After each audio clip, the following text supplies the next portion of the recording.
El pasado 15 de marzo tuvo lugar una de las fechas más esperadas para la comunidad cinéfila. Hablamos de la lectura de nominaciones a los Oscar. Y qué mejor manera de homenajear estos Oscar, estos atípicos Oscar que responden a uno de los años más extraños que se recuerdan, el 2020, que introduciéndonos en 12 títulos que han conseguido estar en esta final. 12 títulos muy diferentes entre sí, pero cada uno de ellos meritorio en su respectivo apartado de cara al reconocimiento de lo que es la gran liga del cine. Empezamos la reseña con una película ultra comercial, una película que se esperaba que fuera uno de los grandes estrenos comerciales de 2020 y que finalmente tuvo que adaptarse al ejercicio de las plataformas. Hablamos de la película de Disney, Mulan, de la directora Niki Caro. Poco más que añadir o reflexionar o indagar sobre la historia de Mulan, bien conocida por todo el mundo gracias a ese clásico de Disney, ese poético, bello y atractivo clásico de Disney. En esta ocasión, a través de la acción real, se adentra uno en las diversas etapas del cuento, en su personaje, en su estructura. Y para hablar de Mulan hay que indagar, reflexionar y valorar todas las adaptaciones de acción real que ha desarrollado Disney en estos últimos años y criticar el hecho de que al final se establecen una especie de arquetipos que se convierten en copia y pegas absolutamente rígidos, absolutamente esquemáticos y carentes de cualquier atracción, de cualquier poesía, de cualquier valor cinematográfico. Todo este desarrollo no es ajeno a esta nueva versión en acción real del cuento Disney, del cuento de animación, y con ello Mulan se convierte nuevamente en un parque de atracciones, en el que no se indaga en los valores poéticos, en el desarrollo de personajes, en la fábula histórica. Es una película completamente esquemática, completamente atada a la nadería de sus diálogos, de sus personajes, y al final, aunque es una película que se digiere muy fácilmente gracias en gran parte a el enorme despliegue técnico que acompaña a la película, es verdad que al final queda absolutamente en tierra de nadie. Es una película que como un espectáculo pirotécnico se disfruta, pero luego completamente se olvida. Hay que destacar, aunque tampoco es verdad que consiga un ejercicio estético realmente evocador y realmente memorable, pero bueno, dentro de lo insuficiente de la película hay que destacar sus valores técnicos, sus efectos especiales, su vestuario, su maquillaje. De hecho, ahí se encuentran las dos nominaciones al Oscar que ha recibido este año: efectos visuales y diseño de vestuario para la medio española Vina Deijerer. En resumidas cuentas, esta Mulan no se escapa de esa tendencia tóxica, esa tendencia mentirosa, esa tendencia en cadena que quiere desarrollar y que desarrolla Disney a lo largo de todos estos años con respecto a sus productos y con respecto a la fabricación de productos en serie, que su único objetivo es buscar la absoluta comercialidad. Desde Mulan pasamos a un proyecto más arriesgado, más pequeño, más único, más especial, pero no ajeno al ojo mediático. Hablamos de la propuesta Borat, esta segunda película del personaje y de la aventura que ya se iniciaran en el año 2006. Aquí encuentra un nuevo vehículo de expresión. La mano certera de Sacha Baron Cohen nos lleva por esta especie de aventura que, entre la ficción más macarra, más bizarra, y el ejercicio documental absolutamente espontáneo, nos deja una película de momentos realmente hilarantes, de momentos muy divertidos, de momentos muy escacharrantes. Es una película realmente disfrutable, aunque es verdad que es una película que va de más a menos. La propuesta comienza con mucha fuerza, con mucha originalidad, con mucha crítica muy habitual del cine de Sacha Baron Cohen, ya no solo en Borat, sino también en El Gran Dictador y en Bruno. pero es verdad que poco a poco la película se antoja y se va desviando hacia lo reiterativo, hacia lo efectista, y lo que empieza con mucho ritmo, con mucha fuerza, acaba un poco haciendo aguas. Es una película que al margen de sus defectos, al margen de sus indefiniciones y al margen de, bueno, de que se pueda tomar de una manera muy liviana, es una película que se disfruta muchísimo, y si hay algo que realmente merece la pena es la aportación de esa hija que acompaña a las aventuras de Borat, que es un descubrimiento a nivel de personaje, pero también a nivel interpretativo, gracias a esa María Bakalova, que nos ofrece uno de los trabajos más extraordinarios, más divertidos y más ingeniosos del pasado 2020. Así encuadramos sus 2 nominaciones a los Oscar, guión adaptado y actriz secundaria. Desde la propuesta de Sacha Baron Cohen, Borat, película film secuela, nos adentramos en una de las películas claves de las nominaciones a los Oscar. 6 nominaciones a los Oscar, incluida Mejor Película y Mejor Guión, para la nueva propuesta del reconocido Aaron Sorkin, El juicio de los 7 de Chicago. Esta película nos encuadra en el año 1969 en uno de los juicios más importantes de la historia de Estados Unidos. Ese juicio encuadrado en la trifulca desarrollada a partir de la manifestación por la guerra de Vietnam, en contra de esa guerra suicida, y que encuadró a diversas figuras de diversas posiciones ideológicas, pero que se unieron para luchar contra la corrupción política, contra la dureza, contra el conservadurismo del gobierno, y de un momento histórico que suponía un claro retroceso no solo para la historia de Estados Unidos, sino para la historia de la humanidad. Los 60, los finales de los 60 y esos principios de los 70 fueron clave en ese despertar, en esa emocionante ola de lucha contra las injusticias sociales, y esta película se encuadra en ese juicio, en lo que supuso ese juicio, en todos los acontecimientos que reunieron ese juicio, todo lo que fue aquel enfrentamiento con la policía y aquellos 7 arrestados y enjuiciados, y cómo todo eso supuso un momento clave en la historia estadounidense. La película es una película que orquestada de una manera muy firme en sus propuestas visuales, en su ejercicio de montaje y en un reparto absolutamente generoso. En general se antoja una película ciertamente esquemática, acomodada, buscando en todo momento una línea muy polarizada, es decir, construye en todo momento esas dos partes del conflicto mediante una gama de blanco y negro que en nada ayuda a entender de una manera compleja el momento histórico que se nos quiere retratar. Tanto es así que este viaje se va desarrollando de esta manera hasta un final que quiere ser épico, que quiere ser lacrimógeno y ciertamente machacón en ese deseo de ensalzar ciertos héroes. Con ello, y entendiendo el anecdótico ejercicio que al final se queda, hay que alabar muchos de los méritos de una película que es efectiva, que funciona en sus propuestas visuales, que funciona en su generoso reparto y que nos regala un ejercicio tan dinámico como finalmente mejorable. Desde la gran propuesta de Aaron Sorkin pasamos a una propuesta más pequeña que se ha colado en una nominación al Oscar, Mejor Canción Original, de Diane Warren y Laura Pausini. Hablamos de la película La vida por delante de Edoardo Ponti, película italiana que nos recupera la novela clásica de Romain Gary, Madame Rosa. En este caso se nos aborda una historia de contemporaneidad a través de la historia de una mujer octogenaria que acoge a niños huérfanos, niños abandonados, y mediante ese ejercicio de solidaridad se desarrolla una propuesta en la que se contrapone la rebeldía, la lucha, el dolor de un niño abandonado a su suerte, y la de una mujer completamente abatida por las secuelas de esa guerra, esa nociva Segunda Guerra Mundial. Así, de esta manera, conocemos la historia de estos dos personajes heridos por la vida, que de alguna manera en un encuentro al principio difícil, poco a poco se van integrando, se van uniendo y se van amando y se van dando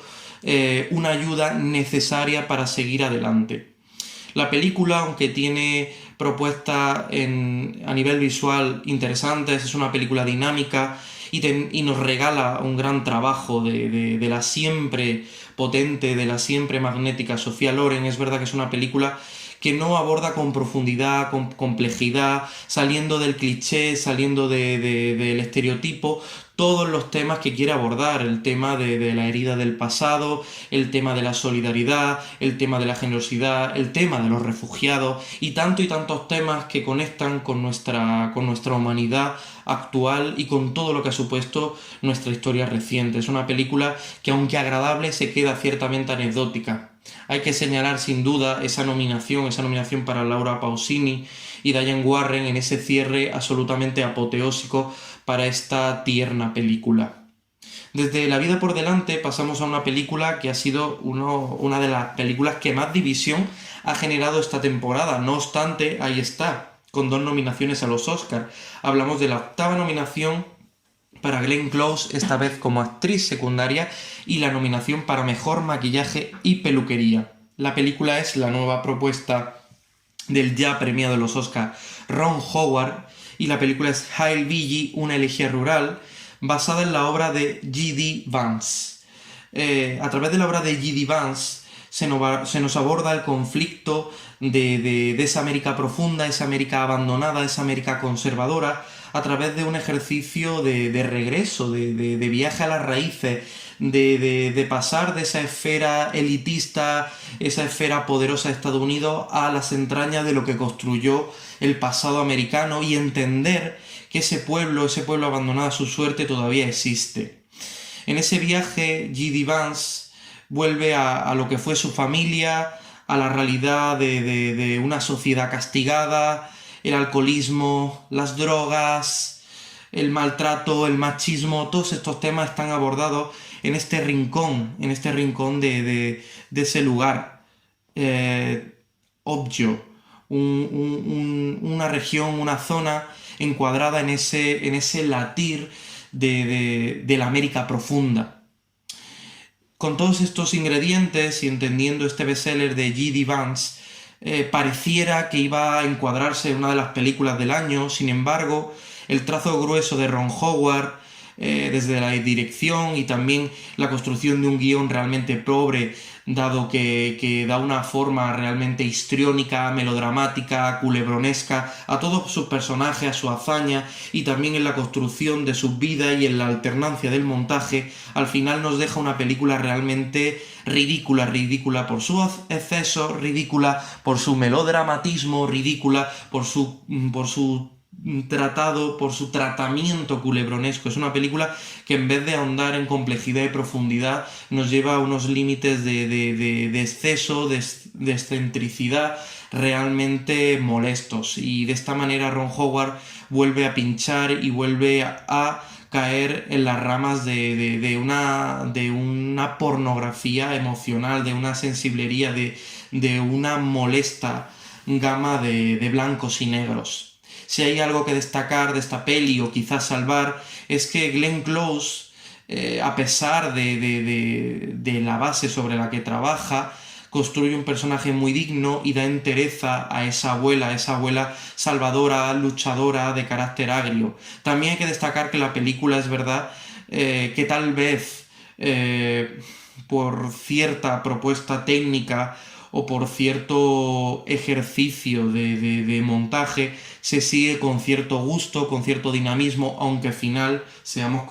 conscientes de la insuficiencia del material que tenemos delante. Es llamativo que una actriz de la talla de Amy Adams consiga desarrollar la que es la peor interpretación de su carrera. Es sorprendente, en cualquier caso, que una película de este tipo haya conseguido estas 2 nominaciones al Oscar. Y de Hail Billy pasamos a la gran favorita, o a la gran protagonista de estos Oscars. 10 nominaciones para la nueva propuesta de David Fincher, Man. Quizá el ejercicio cinematográfico más grande de estos Oscar en cuanto a consideraciones de producción se refiere, pues que la película además nos aborda la historia de Herman Mankiewicz, el famoso guionista, creador de Ciudadano Kane, y nos aborda su historia, su vida, la creación de Ciudadano Kane y también un retrato de lo que fue esos años 30 y 40 en cuanto a Hollywood, en cuanto a la era de los grandes estudios, en cuanto a la era del fuerte poder, en cuanto a esa era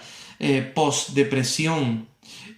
americana, en ese ejercicio de hacer un cine más mainstream, un cine mucho más comercial, toda una configuración, toda una idea de lo que construye el sentimiento, la ideología y en cierta manera todo ese valor cinematográfico del que bebe el Estados Unidos actual. Es una película muy recia, construida con unos valores técnicos realmente estimulantes en ese ejercicio de fotografía que intenta homenajear en esa indefinición, en eso blanco y negro a la propuesta de Orson Welles, en ese ejercicio de montaje que intercala mediante frescos toda una vida o todo un desarrollo histórico,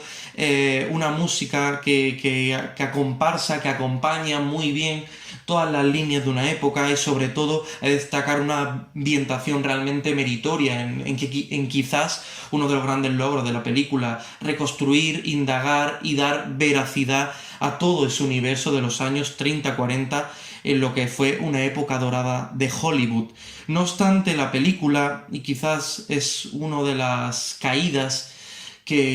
a las que recurren cierto tipo de cine, centradas en figuras históricas importantes en la creación, en la creación artística, en la creación cinematográfica, poética, teatral, y es el riesgo de caer en una película absolutamente recreadora o complaciente en cuanto a su figura, en cuanto a ese homenajeado. Y es que la película, teniendo numerosos valores a su alrededor, un empaque estupendo y en general un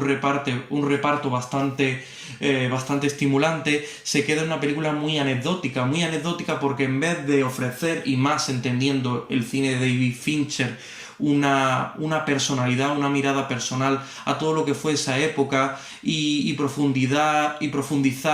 y dar complejidad a todo ese universo, la película muchas veces se queda muy esquemática, se queda en ese homenaje, se queda en esa recreación y es incapaz de salir de esa gama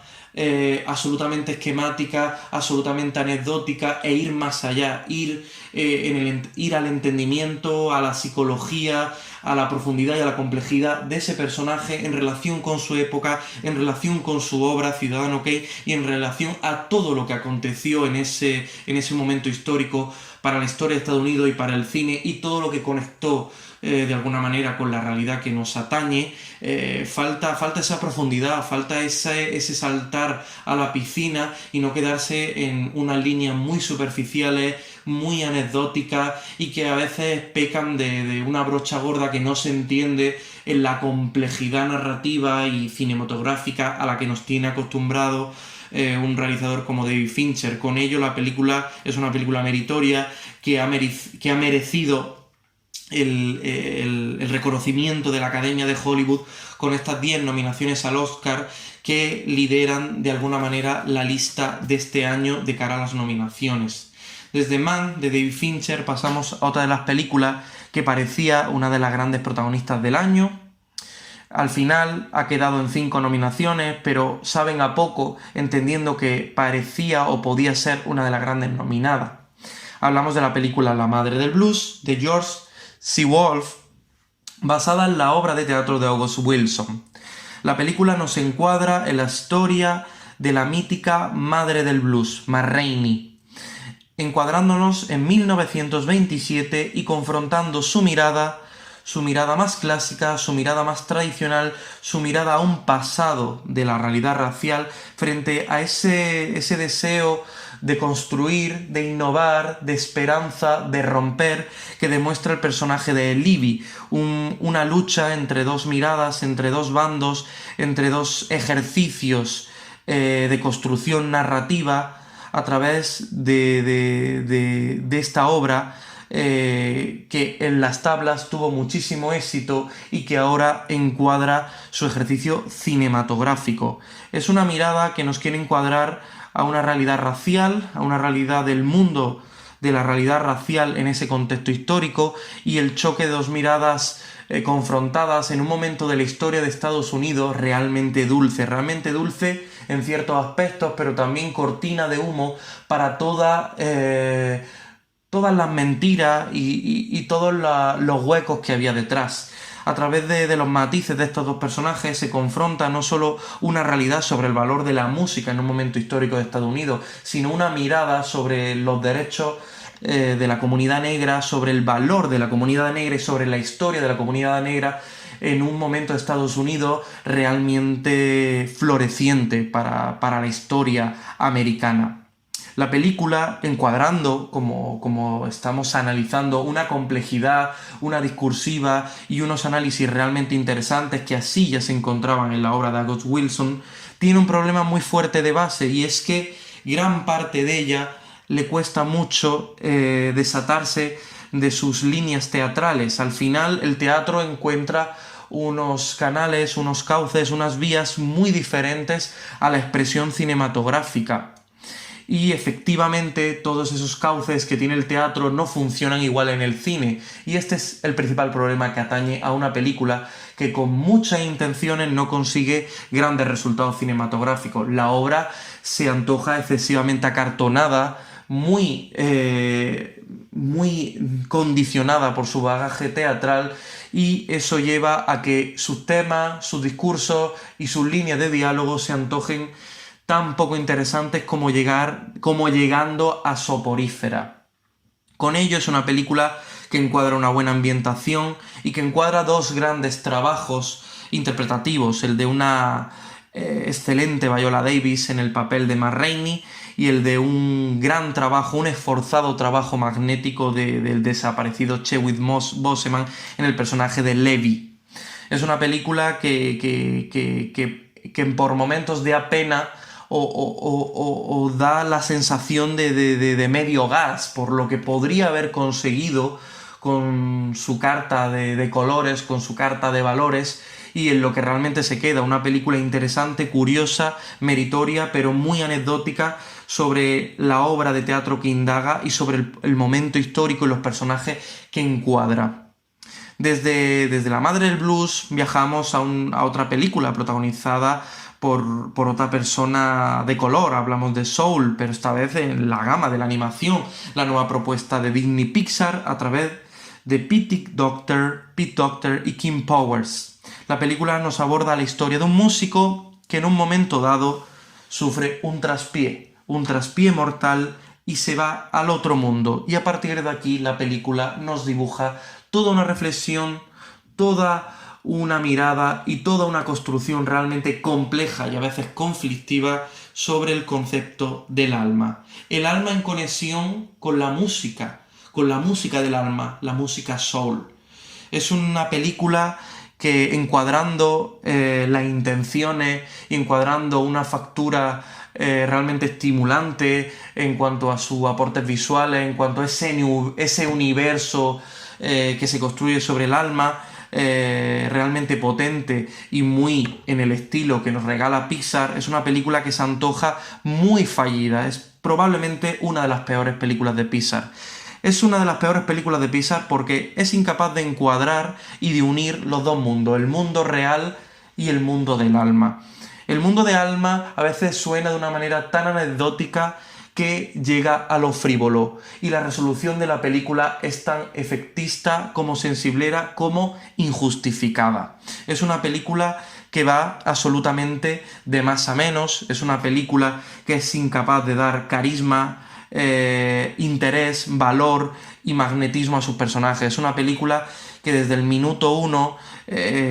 sacude una especie de esquematismo y de falta de construcción realmente acusado. Entonces la película no nos permite viajar, no nos permite volar, y se queda en algo anecdótico, muy bien hecho porque es Pixar, y la gama y la propuesta de producción de Pixar siempre está al más alto nivel, pero es una película que se queda realmente muy por debajo de lo que nos tiene acostumbrado Pixar, al margen de la excelente animación y al margen del gran trabajo técnico que hay que destacar, especialmente en la música y el sonido de la película, que ha conseguido 3 nominaciones a los Oscar.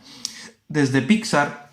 viajamos a una de las propuestas más rompedoras, más originales de este año, de esta edición de los Oscar. 5 nominaciones a los Oscar para la película de la directora, debut de la directora Emerald Fennell, una joven prometedora. La película nos aborda la historia de Cassie, una chica, una joven,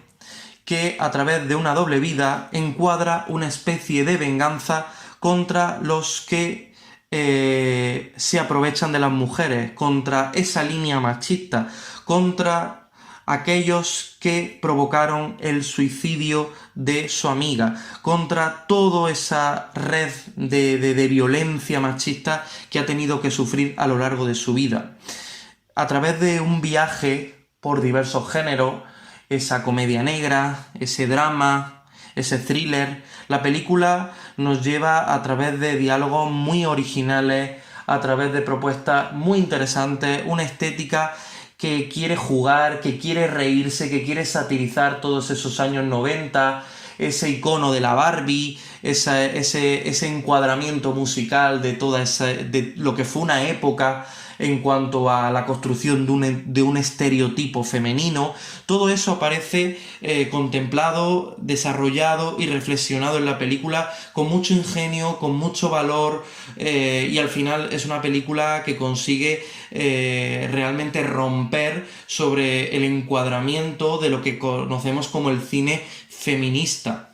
La película funciona realmente de una manera muy potente, pero donde encuentra sus mejores bazas está en esas líneas de comedia negra y en un final y en un cierre realmente meritorios. No obstante, la película, valorando su amplia gama de virtudes y un trabajo realmente extraordinario de Carey Mulligan, es verdad que es una película que en su trayecto se antoja desigual y no siempre todas las propuestas narrativas, todos los personajes y todas las construcciones de género funcionan. A veces es una película que apela excesivamente al cliché, que apela demasiado a ciertos tics muy movidos en la esfera indie, del cine indie norteamericano, y no siempre en su trayecto se advierte una redondez que hubiese necesitado para ser una de las grandes películas de este año. No obstante, hay que valorar sus méritos discursivos, sus méritos en sus diálogos, sus méritos estéticos y la capacidad de construir uno de los ejercicios más ingeniosos y rompedores de esta temporada, que bien ha merecido esas 5 nominaciones al Oscar. Desde la ruptura vamos al clasicismo, y es que la nueva película del reconocido Paul Greengrass, adaptación de la novela de Paulette Gilles, Noticias del Gran Mundo, es una película completamente clásica. Encuadrada 5 años después de la Guerra Civil estadounidense-americana, nos encuadramos en la historia de un lector de noticias a lo largo del territorio americano, a través de una propuesta en clave de western. La historia de un hombre con unos principios que huye de una guerra, que huye de las secuelas de una guerra y quiere encuadrar un halo de esperanza. Pero todo se verá quebrado con la aparición de una niña criada por los indios, en ese momento de arrebatadora fuerza, de arrebatadora lucha de intereses, de etnias, de cultura, que encuadró todo ese momento histórico de Estados Unidos. A través de ese viaje entre ese hombre y esa niña, encuadraremos esta especie de ejercicio a caballo, a carruaje, por toda esa América profunda, por todos esos espacios encuadrados en el viejo oeste, en el universo de lo que fue un momento de la historia de Estados Unidos. Es una película que está abordada desde la mejor factura técnica. Hay que admirar la enorme partitura de James Newton Howard, el enorme trabajo de sonido, la excelente foto, el excelente trabajo de arte, de vestuario, de maquillaje. Es una película realmente meritoria en su factura, y también hay que admirar el sólido trabajo de nuevo de Tom Hanks y de esa niña, esa revelación que poco a poco se va comiendo el mundo del cine, esa alemana Elena Sengel, esa niña robada por los indios desde su seno maternal y reencuadrada, llevada por ese personaje, por ese lector, por ese esperanzador ante una sociedad realmente devastada y llena de contradicciones tras una guerra. La película, el problema que tiene es que es una película que apela a clichés, apela a esquemas, apela a estructuras realmente ya muy asentadas. Estamos ante un western más, estamos ante una película muy rudimentaria, con momentos de emoción, con momentos que funcionan, pero que no trascienden más allá de lo que ya hemos podido ver en otras propuestas cinematográficas recientes y contemporáneas, en esta mirada a la historia de Estados Unidos y en esta mirada al género del western. Aún así, es meritorio todo su ejercicio técnico, que bien ha merecido 4 nominaciones al Oscar. Y sobre la historia de Estados Unidos y sobre el valor del espíritu americano, también nos encuadra la película Minari, una película que nos aborda un retrato de una familia coreana en los años 80 del siglo XX dentro del territorio de Arkansas, mediante una familia que se traslada a este territorio con la idea de construir una granja y también, en cierta manera, en un ejercicio de huida de una Corea devastada, de una Corea realmente herida por su situación histórico-política. Es una película que, como he dicho, encuadra y dibuja muy bien el sueño americano de una manera bastante sutil, bastante ingeniosa, bastante emotiva, pues a través de la historia de esta familia que llega a este lugar queriendo construir esperanza, sueños y prosperidad, se empieza a deconstruir una historia en el que podemos ver cómo funciona la sociedad estadounidense, en un momento tan clave tras numerosos conflictos internacionales, tras numerosos apoyos de Estados Unidos a numerosos conflictos internacionales, y cómo esta familia, al margen de la desastrosa situación y al margen de la despiadada situación, intenta ver en esa prosperidad y en esa promesa americana, intenta buscar ese sueño, pero se las da de bruces cuando se encuentran numerosas dificultades en el camino y se encuentra y se enfrenta a las contradicciones de un país que, igual que te da la mano, te hunde en lo más profundo. Y en este viaje nos encontramos personajes realmente tiernos, la historia de un padre, de una madre, de unos niños y de una abuela realmente venida a remover toda esa casa que a veces se ciega, que a veces no quiere mirar sus raíces, su pasado, su humanidad, y mediante el cultivo del Minari se quiere sacudir, se quiere abordar ese amor hacia los orígenes, ese amor hacia la humanidad, ese deseo de no olvidar quiénes somos, dónde estamos, de dónde venimos y a dónde vamos. Ese es el personaje de la abuela y ese personaje quiere sacudir todo ese valor de la familia. En esta película realmente tierna, Minari, historia de mi familia, del realizador coreano Lee Isang-chun, un realizador que está contextualizado en Estados Unidos, es una película estadounidense, pero con origen coreano, hablada en coreano y que nos encuadra con mucha sensibilidad, con mucha emoción la historia de esta familia. La película tiene una fotografía realmente vibrante, deliciosa, sutil. El trabajo de la partitura de Emile Rosseri es realmente vibrante, delicioso, en quizá una de las composiciones musicales más completas, complejas y bien encuadradas de esta temporada. Y también, por supuesto, hay que abordar los valores de un reparto que encuentra especialmente en Jung Jun-yoon, un trabajo realmente potente. No todo es oro en esta película, no todo es luz en esta película, a pesar de los enormes méritos, pues es una película que a veces se antoja un poquito desdibujada, un poquito indefinida en la construcción de los diversos personajes, especialmente ese protagonista defendido por Steve Yeun. No terminamos de encuadrar su sentir, sus valores, su conexión con esa realidad americana. Es una película que, a pesar de su enormes logros, de ser una película deliciosa, de ser una película sensible, a veces le falta profundizar y abordar una dinámica más compleja sobre la relación de sus personajes protagonistas, sobre la historia que les aguarda y sobre el momento histórico en el que se encuentran. Con ello, es una de las películas más meritorias de esta temporada y 6 nominaciones le han valido al Oscar. Y cerramos esta tanda de películas nominadas al Oscar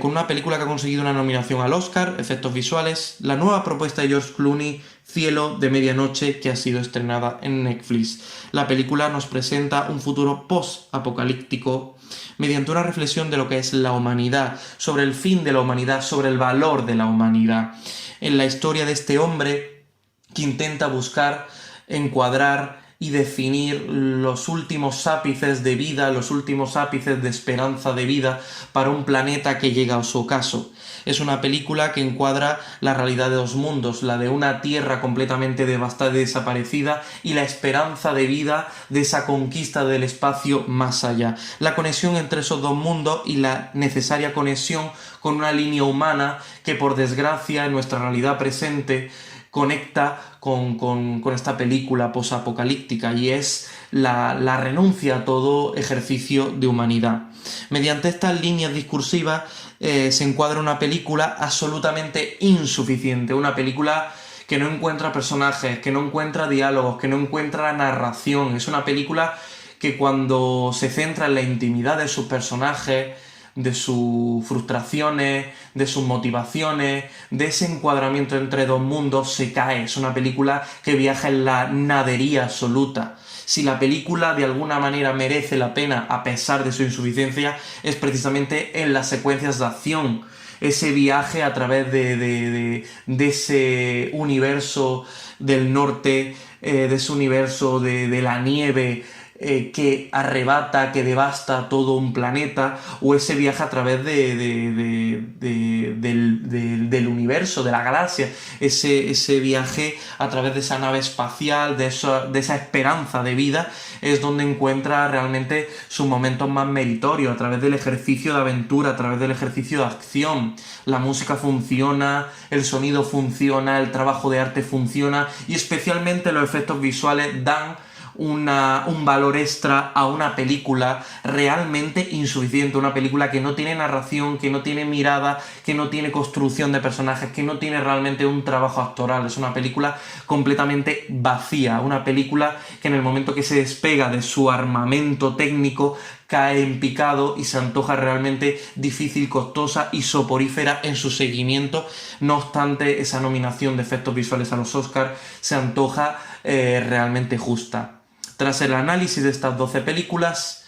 defendemos, valoramos y sentimos lo que es una temporada atípica en este encuadramiento de lo que son estas nominaciones a los Oscars, que tendrán lugar o que se fallarán a final de abril. Ya lo estamos deseando, ya lo estamos anhelando y ya estamos buscando nuestro